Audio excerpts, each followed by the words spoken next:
സൗകര്യങ്ങൾ ഇൻഫ്രാസ്ട്രക്ചർ മാറി, സിറ്റുവേഷൻ മാറി, അതോടൊപ്പം രോഗികളുടെ എണ്ണവും കൂടി. അപ്പോൾ സ്വാഭാവികമായിട്ടും ഡോക്ടർമാർക്ക് ഇപ്പോഴുള്ള ആ പരിമിതമായിട്ടുള്ള സൗകര്യത്തിൽ ജോലി ചെയ്യാൻ പ്രയാസമാണ്.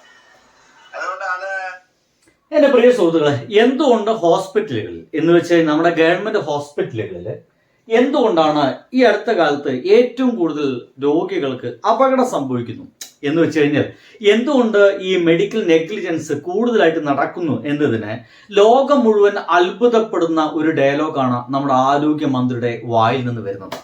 ഇതിനപ്പുറത്തേക്ക് ഞാനെന്ന് പറയുന്ന മനുഷ്യൻ മാത്രമല്ല, ഒരുപക്ഷെ നമ്മുടെ കേരളത്തിലെ ആരോഗ്യ രംഗത്തെ വളരെ സീരിയസ് ആയിട്ട് നോക്കിക്കാണുന്ന ഒരാളും, ഒന്നുകൂടി പറയാം, ഈ ഒരു കെ മുരളീധരൻ എന്ന് പറയുന്ന ഈ ഒരു മനുഷ്യന്റെ ഇത്ര കാലം അടക്കമുള്ള ചെയ്തികളെല്ലാം കൃത്യമായിട്ട് നിരീക്ഷിക്കുന്ന ഒരാളും ഇദ്ദേഹത്തെ മാത്രമല്ല, ഇദ്ദേഹത്തിന് വാക്കുകളെയും കുറ്റം പറയില്ല. കാരണം ഇദ്ദേഹം ഇങ്ങനെയൊക്കെ തന്നെയാണ്. നമുക്കറിയാം, ഒരു ചരിത്രമുണ്ട് നമ്മുടെ കെ മുരളീധരന്. കൊറോണ എന്ന് പറയുന്ന ഒരു മഹാവിപത്ത് നമ്മുടെ കേരളത്തിലേക്ക് വന്ന സമയത്ത് ഇതൊന്നും അത്ര പേടിക്കേണ്ട അസുഖമല്ലെന്നേ. ചുമ്മാ ഒന്ന് ചൂട് കൂടിക്കഴിഞ്ഞാൽ ഈ ചൈനയിലത്തെ ഈ രോഗാണൊന്നും ജീവിക്കില്ലെന്നേ, അതങ്ങ് ചുമ്മാ അങ്ങോട്ട് മരിച്ചു പോകും, ചത്തുപോകും, ഇതിലൊന്നും ബേജാറടിച്ച് നടക്കേണ്ട കാര്യമില്ല എന്ന് പറഞ്ഞ മനുഷ്യനാണ്. ഞാൻ എപ്പോഴും വിശ്വസിക്കുന്ന ഒരു കാര്യം ഞാൻ ആദ്യം പറയട്ടെ. ഇദ്ദേഹമായിരുന്നു ശൈലജ ടീച്ചർക്ക് പകരം അന്നത്തെ ആരോഗ്യമന്ത്രിയെങ്കിൽ ഇത് പറയാൻ ഞാനോ എപ്പോൾ കേട്ടുകൊണ്ടിരിക്കുന്ന നിങ്ങളോ ജീവനോടെ ഇല്ലായിരുന്നു എന്ന് കരുതിയാൽ മതി. സിമ്പിൾ അത്രേ ഉള്ളൂ. ജീവനോട് ഉണ്ടാകുമായിരുന്നില്ല. പച്ചമലയാളത്തിൽ അങ്ങനെ എളുപ്പത്തിലാണ് പറഞ്ഞു തീർക്കാം. ഇപ്പോൾ പറയുന്നത് നമ്മുടെ കേരളത്തിലെ കഴിഞ്ഞ കുറച്ച് ദിവസങ്ങളായി ഇവർ അധികാരത്തിൽ കയറിയതോ അതിന് മുമ്പെയാണെന്ന് അറിയില്ല, കയറിയതിന് ശേഷം മുതൽ നോക്കിക്കഴിഞ്ഞാൽ വീണ ജോർജിന്റെ കാലഘട്ടത്തിൽ ഒരു മാസത്തിൽ ഒരു മെഡിക്കൽ അല്ലെങ്കിൽ ഈ നമ്മുടെ ഗവൺമെന്റ് ഹോസ്പിറ്റലിൽ ഒരു ചികിത്സാ പിഴവ് ഒരെണ്ണം വീതമാണ് റിപ്പോർട്ട് ചെയ്യപ്പെട്ടതെങ്കിൽ, അങ്ങനെ വർഷം 12 എണ്ണമാണ് റിപ്പോർട്ട് ചെയ്യപ്പെട്ടിരുന്നുവെങ്കിൽ, ഇപ്പോഴിതാ ഒരു ദിവസം 12 എണ്ണം റിപ്പോർട്ട് ചെയ്യപ്പെടുന്ന ഒരവസ്ഥയിലേക്ക് നമ്മുടെ ഗവൺമെന്റ് ഹോസ്പിറ്റൽ സംവിധാനം പോകുന്നുണ്ട്. താളം തെറ്റുന്നുണ്ട്, തകരുന്നുണ്ട്. ഇതിനാരാണ് ഉത്തരവാദി? ഈ സിസ്റ്റത്തെ എന്തുകൊണ്ടാണ് ഈ കഴിഞ്ഞ കുറച്ച് ദിവസങ്ങളായിട്ട് വൃത്തിയായിട്ട് കൊണ്ടുപോകാൻ സാധിക്കാത്തത്? അതോ UDF എന്ന് പറയുന്ന ആ ഒരു സംവിധാനം കയറിക്കഴിഞ്ഞാൽ എന്തുമേ നടത്താൻ സാധിക്കുമെന്നുള്ള ഒരു ചിന്താഗതിയിലേക്ക് ഈ അധികൃതരെല്ലാം, ഉദ്യോഗസ്ഥ വൃന്ദങ്ങളെല്ലാം എത്തിക്കഴിഞ്ഞിട്ടുണ്ടോ എന്നാണ് ചോദ്യം.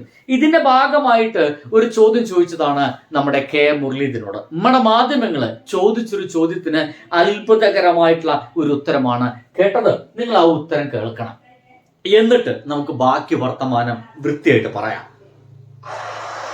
ഈ സൗകര്യങ്ങൾ ഇൻഫ്രാസ്ട്രക്ചർ മാറി, സിറ്റുവേഷൻ മാറി, അതോടൊപ്പം രോഗികളുടെ എണ്ണവും കൂടി. അപ്പോൾ സ്വാഭാവികമായിട്ടും ഡോക്ടർമാർക്ക് ഇപ്പോഴുള്ള ആ പരിമിതമായിട്ടുള്ള സൗകര്യത്തിൽ ജോലി ചെയ്യാൻ പ്രയാസമാണ്. അത്ഭുതം എന്ന് തന്നെ പറയുന്നുള്ളൂ. ഇൻഫ്രാസ്ട്രക്ചർ മാറി, ഹോസ്പിറ്റലിലെ സൗകര്യങ്ങളെല്ലാം മാറി, സൗകര്യങ്ങളെല്ലാം കൂടി സ്വാഭാവികമായിട്ടും പ്രൈവറ്റ് ഹോസ്പിറ്റലുകളിലേക്ക് പോകുന്ന രോഗികളെല്ലാം ഗവൺമെന്റ് ഹോസ്പിറ്റലിലേക്ക് വരാൻ തുടങ്ങി. അപ്പോൾ ഈ ഡോക്ടർമാർക്ക് ഇവരെ പരിശോധിക്കാൻ സാധിക്കുന്നില്ല എന്നുള്ളതാണ് എനിക്ക് മനസ്സിലാകാത്തൊരു കാര്യം. സൗകര്യം മാറിയതാണ് പ്രശ്നം, സൗകര്യം മാറാൻ പാടില്ലായിരുന്നു. ശരിയാണ്, പിണറായി വിജയൻ കാലഘട്ടത്തിലെ ഗവൺമെന്റിന്, വീണ ജോർജിന് മാത്രമല്ല ശൈലജ ടീച്ചർക്കും മഹത്തായ ഒരു തെറ്റ് സംഭവിച്ചിട്ടുണ്ട്. ഒരിക്കലും ഹോസ്പിറ്റലുകളെ സൗകര്യം കൂട്ടാൻ പാടില്ലായിരുന്നു. ഹോസ്പിറ്റലുകളെ ഇൻഫ്രാസ്ട്രക്ചർ സൗകര്യങ്ങളിലെ അതൊരു കാരണവശാലും വർദ്ധിപ്പിക്കാൻ പാടില്ലായിരുന്നു. എങ്ങനെയായിരുന്നോ നമ്മുടെ ഗവൺമെന്റ് ഹോസ്പിറ്റലുകൾ പട്ടി പെറ്റുകെടുക്കുന്ന, വെള്ളമൊലിച്ച് നാറി നടക്കുന്ന ഒരു ഹോസ്പിറ്റൽ സംവിധാനം നമുക്ക് ചരിത്രത്തിലുണ്ടായിരുന്നു. അതേ സംവിധാനം മാത്രമേ പാടുകയുള്ളൂ എന്ന്. അങ്ങനെയാണെങ്കിൽ അവിടേക്ക് രോഗികൾ വരില്ല എന്ന്. അങ്ങനെയാണെങ്കിൽ വളരെ കുറച്ച് രോഗികളെ ഈസി ആയിട്ട് നമ്മുടെ ഡോക്ടർമാർക്ക് പരിശോധിച്ച് വിടായിരുന്നുവെന്ന്. എന്താണ് മുരളീധരൻ പറയുന്നത്? താങ്കൾ പറയുന്നതിലെ എന്താ പറയാ അന്തസ്സില്ലായ്മ അല്ലെങ്കിൽ അന്തമില്ലായ്മ താങ്കൾക്കൊന്നും മനസ്സിലാകുന്നില്ലേ? ഞങ്ങൾ പൊതുജനങ്ങൾക്ക് ഇത് മനസ്സിലാകുന്നുണ്ട്. എന്തൊരു വിഡിത്തമാണ് താങ്കൾ പറഞ്ഞുകൊണ്ടിരിക്കുന്നത്. താങ്കൾ പറയുന്നത് നമ്മുടെ ഹോസ്പിറ്റൽ അല്ലെങ്കിൽ നമ്മുടെ കെ മുരളീധരൻ പറയുന്നത്, നമ്മുടെ ആരോഗ്യം എന്ന് പറയുന്നത് നമ്മുടെ ഹോസ്പിറ്റലുകളിലെ ഈ സൗകര്യങ്ങൾ വർദ്ധിക്കരുതെന്നാണ്. നോക്കൂ, ഇൻഫ്രാസ്ട്രക്ചർ വർദ്ധിക്കുന്നു, ഹോസ്പിറ്റൽ സൗകര്യങ്ങൾ വർദ്ധിക്കുന്നു വെച്ച് കഴിഞ്ഞാൽ സ്വാഭാവികമായിട്ടും ഡോക്ടേഴ്സിന് അത് വളരെ അധികം ഭാഗ്യമല്ലേ? എളുപ്പമല്ല രോഗികളെ നോക്കാനൊക്കെ, വളരെ എളുപ്പമല്ലേ? മറ്റെന്ത് പ്രയാസമാണ്? രോഗികൾക്ക് ഇരിക്കാൻ സ്ഥലമില്ല, ക്യൂ നിൽക്കാൻ സ്ഥലമില്ല, ഡോക്ടർ മുറിയിൽ സ്ഥലമില്ല, ഡോക്ടർ കുറിച്ചു കൊടുക്കുന്ന ചികിത്സകൾ എക്സറേ ആയിക്കോട്ടെ, എന്തെങ്കിലും മറ്റെന്തെങ്കിലും സൗകര്യങ്ങളായിക്കോട്ടെ, അതൊന്നും ചെയ്യാൻ നമ്മുടെ ഹോസ്പിറ്റലുകളിൽ സൗകര്യമില്ല. അവർക്ക് പുറമേ പോയിട്ട് പ്രൈവറ്റ് സ്ഥാപനങ്ങളൊക്കെ പോയിട്ട് ഈ ചികിത്സകളൊക്കെ നടത്തേണ്ടി വരുന്നു. ആ റിസൾട്ടുമായിട്ട് ഗവൺമെന്റ് ഹോസ്പിറ്റലിലേക്ക് വീണ്ടും ഡോക്ടറെ കാണേണ്ട ഗതികേട് വരുന്നു. ഇത്തരം സംഗതികളെല്ലാം, ഇത്തരം പ്രയാസങ്ങളെല്ലാം മാറിയിട്ട് ഗവൺമെന്റ് ഹോസ്പിറ്റലുക്കുള്ളിൽ എക്സ്റേ ആയിക്കോട്ടെ, MRI ആയിക്കോട്ടെ, എന്ത് സ്കാനിങ് ആയിക്കോട്ടെ, ഇതെല്ലാം കിട്ടുന്ന രീതിയിൽ നമ്മുടെ ഹോസ്പിറ്റലുകൾ മാറിപ്പോയതിൽ വിഷമമാണ് ഇപ്പോഴത്തെ ആരോഗ്യമന്ത്രി പറയുന്നത്. ഇങ്ങനെ സൗകര്യങ്ങളെല്ലാം കൂടിപ്പോയത് കൊണ്ട് ഡോക്ടർമാർക്ക് എനിക്കത് മനസ്സിലാകുന്നില്ലെന്നേ.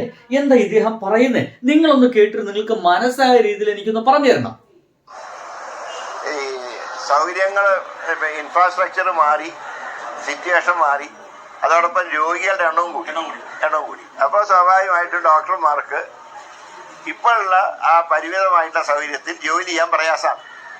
അതുകൊണ്ടാണ് നിങ്ങളൊക്കെ ഇടയ്ക്ക് പരിമിതമായ സൗകര്യമല്ലല്ലോ, ഇൻഫ്രാസ്ട്രക്ചർ മാറി, സൗകര്യങ്ങൾ കൂടി എന്ന് പറയും. ഡോക്ടേഴ്സിന് പരിശോധിക്കാനുള്ള സൗകര്യങ്ങൾ കൂടി എന്നല്ലേ നമ്മൾ മനസ്സിലാക്കേണ്ടത്. അപ്പോൾ അവർക്ക് കൂടുതൽ എളുപ്പത്തിൽ പരിശോധിക്കാൻ കഴിയുന്നു, രോഗനിർണയം നടത്താൻ കഴിയുന്നു എന്നല്ല നമ്മൾ കരുതേണ്ടത്. നോക്ക്, കഴിഞ്ഞ 10 വർഷമൊന്നും ഈ ഇൻഫ്രാസ്ട്രക്ചർ കൂടിയില്ലേ? ഈ കഴിഞ്ഞൊരു 30 ദിവസത്തിനിടയ്ക്കാണോ ഇൻഫ്രാസ്ട്രക്ചർ കൂടി? അല്ലല്ലോ. വീണ ജോർജിന്റെ കാലത്തും നമ്മുടെ പഴയ ശൈലജ ടീച്ചറുടെ കാലഘട്ടത്തിലും ഇതേപോലെ കേരള നമ്പർ 1 ആയിരുന്നു ആരോഗ്യത്തിന്റെ കാര്യത്തില്. അതിനർത്ഥം നമ്മുടെ ഹോസ്പിറ്റലുകളിലൊക്കെ സൗകര്യങ്ങൾ അന്ന് മുതലേ കൂടി തുടങ്ങിയിരുന്നു എന്നർത്ഥം. അപ്പൊ അന്നൊന്നും ഈ രോഗികളെ ചികിത്സിക്കുന്നതിൽ ഡോക്ടർമാർക്ക് ഒരു പ്രയാസം അനുഭവപ്പെട്ടിട്ടില്ല എന്നാണോ? ഈ കഴിഞ്ഞ ഒരു 30 ദിവസം ഈ UDF കയറിയ ഈ ഹണിമൂൺ കാലഘട്ടത്തിൽ മാത്രമാണോ ഇങ്ങനത്തെ ഒരു വലിയ പ്രയാസം ഇവിടുത്തെ ഡോക്ടേഴ്സ് ഫേസ് ചെയ്തത്? What A funny question, what A funny answer. അതാണ് ഞാൻ ആലോചിച്ചുകൊണ്ടിരിക്കുന്നത്. ഡോക്ടർമാരെ കുറ്റപ്പെടുത്തിക്കൊണ്ട് ചികിത്സാ പഴവെന്നൊക്കെ പറയുന്നത്. പക്ഷെ എങ്കിലും പരമാവധി ഡോക്ടർമാരൊക്കെ കണ്ടില്ലേ, നിങ്ങൾ ചികിത്സാ പിഴവെന്നൊക്കെ പറയുന്നത് അവർക്ക് രോഗികൾ കൂടിയപ്പോൾ എന്താണ്, ചുമ്മാ രോഗി കാണുന്നു, അസുഖം എന്താണെന്ന് ചോദിക്കാതെ അവർക്ക് മരുന്ന് എഴുതുന്നു, പൊയ്ക്കോളം പറയുന്നു. അങ്ങനെ സംഭവിക്കുന്ന ഒരു സിമ്പിൾ കാര്യത്തിനെയാണ് നിങ്ങൾ മാധ്യമങ്ങൾ ഇങ്ങനെ ചികിത്സാ പിഴവെന്ന് പറയുന്നത്. നിങ്ങൾ മാധ്യമങ്ങൾ പറയുന്നത് ശരിയല്ല. കാരണം രോഗികൾ കൂടിയെന്നേ, ഇവിടുത്തെ ഹോസ്പിറ്റൽ സൗകര്യങ്ങൾ കൂടി, ഇവിടുത്തെ രോഗികൾ കൂടി, ഇവിടുത്തെ മറ്റെല്ലാ സൗകര്യങ്ങളും, എല്ലാ വികസനവും ഉണ്ടായി ഹോസ്പിറ്റല്. അപ്പൊ പിന്നെ എന്തു വന്നാലും എന്തെങ്കിലും പിഴവുകളൊക്കെ സംഭവിക്കണ്ടേ? അങ്ങനെ ചുമ്മാ പിഴവുകളൊക്കെ സംഭവിക്കുമ്പോൾ നിങ്ങൾ അതിനെ ചികിത്സാ പിഴവൊക്കെ എന്ന് വിളിക്കുന്നത്, എന്റെ പൊന്നു മാധ്യമങ്ങളെ, നിങ്ങൾ പറയുന്നത് ശരിയല്ലേ എന്നല്ലേ ഇപ്പോഴത്തെ ആരോഗ്യം എന്ത് പറയുന്നത്? ഇപ്പൊ ആരായി കുറ്റക്കാര്? നമ്മളായി കുറ്റക്കാര്, നമ്മൾ ജനങ്ങളായി കുറ്റക്കാര്. ശരിക്കും പറഞ്ഞാൽ കുറ്റക്കാരെന്ന് പറയുന്നത് പിണറായി വിജയൻ ഗവൺമെന്റ് ആണ്. കഴിഞ്ഞ 10 വർഷം എൻ്റെ പ്രിയപ്പെട്ട പിണറായി വിജയൻ ഗവൺമെന്റ്, നിങ്ങൾ കഴിഞ്ഞ 10 വർഷം എന്തിനാണ് ഹോസ്പിറ്റലുകളിൽ ഇത്ര വലിയ സൗകര്യം ഉണ്ടാക്കി കൊടുത്തത്? ഇത്ര സൗകര്യങ്ങൾ ഉണ്ടാക്കി കൊടുത്തോണ്ടല്ലേ ഈ രോഗികൾക്ക് മുഴുവൻ പ്രൈവറ്റ് ഹോസ്പിറ്റലുകൾ വിട്ടിട്ട് ഈ ഗവൺമെന്റ് ഹോസ്പിറ്റലിലേക്ക് വരേണ്ട ഗതികേട് വന്നേ? അങ്ങനെ രോഗികൾ കൂടിയത് കൊണ്ടല്ലേ ഇവിടുത്തെ ഡോക്ടേഴ്സിന് നിങ്ങൾ നേരം പോലെ പരിശോധിക്കാൻ കഴിയാതിരുന്നത്? അപ്പൊ ഒരിക്കലും സൗകര്യങ്ങൾ കൂടാൻ പാടില്ലായിരുന്നു. തീർച്ചയായിട്ടും ഇപ്പോൾ പ്രതിപക്ഷ സ്ഥാനത്ത് പ്രതിപക്ഷ നേതാവാണ് പിണറായി വിജയൻ. പക്ഷേ കഴിഞ്ഞ കാലങ്ങളിൽ നിങ്ങൾ ഇവിടുത്തെ ഹോസ്പിറ്റലുകൾക്ക് വേണ്ടി ചെയ്തു വെച്ച ആ ഒരു കുറ്റകൃത്യത്തിന്റെ പേരിൽ സൗകര്യങ്ങൾ കൂട്ടുക എന്ന് പറയുന്ന ആ ഒരു മഹത്തായ കുറ്റകൃത്യത്തിന്റെ പേരിൽ നിങ്ങൾ ഇന്ന് രാജിവെക്കണം. പിണറായി വിജയൻ സത്യം പറഞ്ഞാൽ ഇന്ന് രാജിവെക്കണം. വേണമെന്നേ. നല്ല രീതിയിൽ ജോലി ചെയ്യുന്നുണ്ട്, സ്റ്റാഫ് വരെ സഹായിക്കുന്നുണ്ട്. ഒറ്റപ്പെട്ട സംഭവങ്ങൾ ഉണ്ടെങ്കിൽ അത് അന്വേഷിച്ച് നടപടിയെടുക്കും. ഒരു കേസിൽ നടപടി എടുത്തിട്ടുണ്ട്. ഇത്രയാണ്. അത് അടിപൊളി. അതാണ് ഒറ്റപ്പെട്ട സംഭവങ്ങൾ.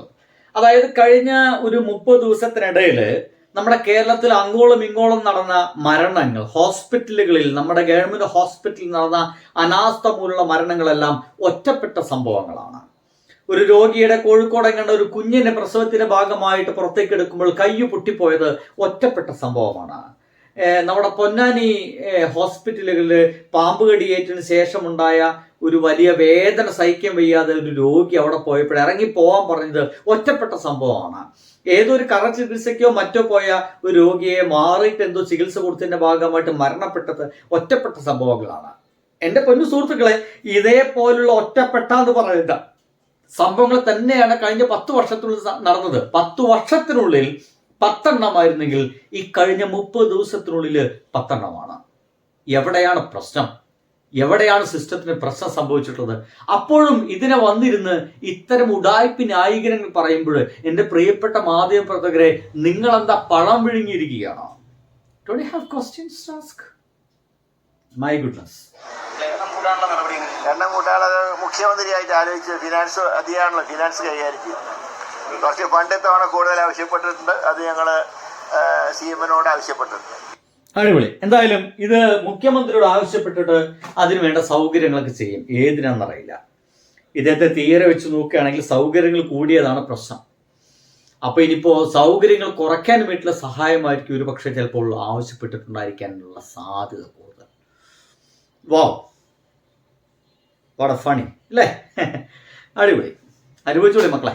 ബൈ.